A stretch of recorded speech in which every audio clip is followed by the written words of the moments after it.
Serikali ya Rais Donald Trump inapanga kuwarejesha nchini Iran raia wasiopungua 40 wa Iran kuanzia Jumapili hii, kulingana na vyanzo vitatu vinavyofahamu mpango huo. Haya yanatajwa kuwa marejesho ya kwanza kwenda Iran tangu Rais Trump alipotoa kauli kali dhidi ya uongozi wa Iran kufuatia mauaji ya waandamanaji.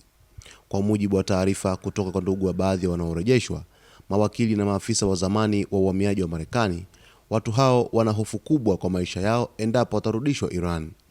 Ndege inayotarajiwa kuwasafirisha inasemekana itaondoka katika jimbo la Arizona siku ya Jumapili, siku chache tu baada ya serikali ya Iran kupambana na maandamano makubwa ya wananchi yaliyoripotiwa kusababisha vifo vya maelfu ya watu.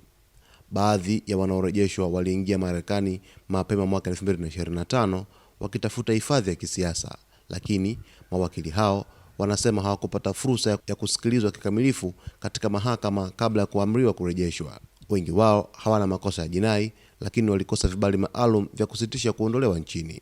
Ndugu wa mmoja wa Iran wanaotarajiwa kurejeshwa, ambaye ana watoto raia wa Marekani, alisema ana hofu kubwa juu ya usalama wa ndugu yake pindi atakapowasili Iran.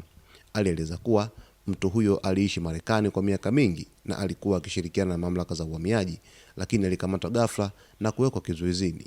Tukio hili limeathiri familia yetu kwa kiwango kikubwa. Lilikuwa la ghafla na lenye maumivu, alisema ndugu huyo, akiomba kutotajwa jina kwa sababu za kiusalama. Hatua hii pia inakuja wakati Rais Trump amekosoa vikali uongozi wa Iran, akiwatuhumu kwa mauaji ya waandamanaji na kuitaja Iran kuwa miongoni mwa nchi mbaya zaidi kuishi duniani. Trump pia ameeleza kuwa hatua za kijeshi bado zinawezekana, huku akithibitisha kuwa meli za kivita za Marekani zinaelekea Mashariki ya Kati.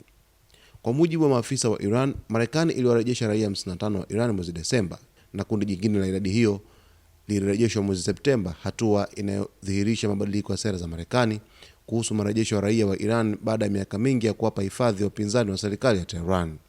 Hatua ya serikali ya Rais Donald Trump kuwarejesha raia wa Iran hao 40 inatajwa kwamba ni hatua ambayo ni hatari zaidi kwa maisha yao, kwa sababu ya taifa la Iran ambalo limekuwa likichukua hatua kali zaidi dhidi ya wananchi wote ambao wamekuwa wakipinga uongozi wa serikali ya Kiislamu ya Irani ambayo inaongozwa na Ayatollah Ali Khamenei.